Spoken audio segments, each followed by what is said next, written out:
शेगाव तालुक्यातील नागझरी येथील कृष्णा रामेश्वर कराळे या 14 वर्षीय मुलाच्या हत्येची फास्ट ट्रॅक चौकशी करून नराधमांना तात्काळ आणि कठोर शिक्षा करण्यात यावी याबाबतचे बाळापूरचे तहसीलदार वैभव फरतारे यांना मराठा पाटील समाज संघटना बाळापूर यांच्या वतीने निवेदन देण्यात आले आहे। शेगाव तालुक्यातील नागझरी येथील कृष्णा रामेश्वर कराळे या 14 वर्षीय मुलाची अत्यंत निर्दयीपणे हत्या करण्याची घटना समाजाचे मन सुन्न करणारी असून मराठा पाटील समाज संघटना बाळापूर तालुक्याच्या वतीने या घटनेचा तीव्र शब्दांत निषेध व्यक्त करण्यात येत आहे।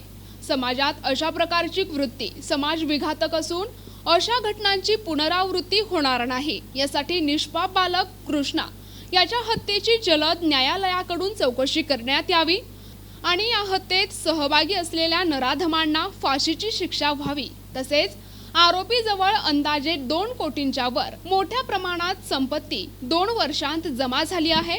ती संपत्ती त्याने कशी जमा केली याचीही सीबीआय चौकशी व्हावी यासाठी बाळापूर तालुका मराठा पाटील समाज संघटनेच्या वतीने बाळापूरचे तहसीलदार यांना निवेदन सादर करण्यात आले।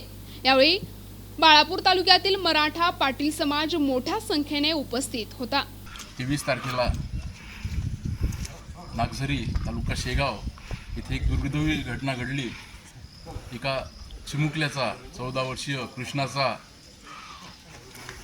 निर्दयीपणे हत्या झालेली आहे। त्याचा जो बळी गेला तो त्याचा पूर्ण तपास लागला पाहिजे, कशासाठी गेला तर त्याबद्दल अद्यापपर्यंत पोलीस पण त्या ठिकाणी पोहोचू शकले नाही, त्या याच्यापर्यंत पोहोचू शकले नाही बघ काय कशासाठी त्याने त्याचा बळी घेतला म्हणून।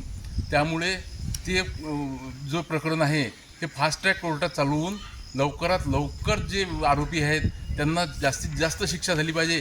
याकरिता सरकारी वकील पण चांगला नेमावा याकरिता आज मराठा पाटील समाज संघटना बाळापूर तालुक्याच्या वतीने माननीय तहसीलदार साहेब यांना निवेदन देण्यात आलेले आहे। तरी सर्व समाजाची सर्वच समाज घटकांची एक भावना आहे की जो हा बळी गेलेला आहे यापुढे असे काही झालं नाही पाहिजे। त्याकरिता जे निर्दयी मारेकरी आहेत त्यांना जास्तीत जास्त कठोर शिक्षा ही लागली पाहिजे।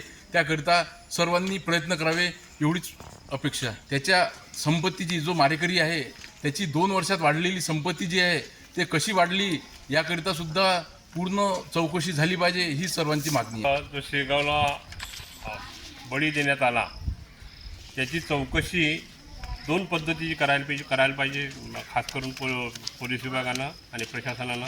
एक म्हणजे या आरोपी जे आहे त्या मुख्य आरोपीची संपत्तीची चौकशी मुख्यतः झाली पाहिजे।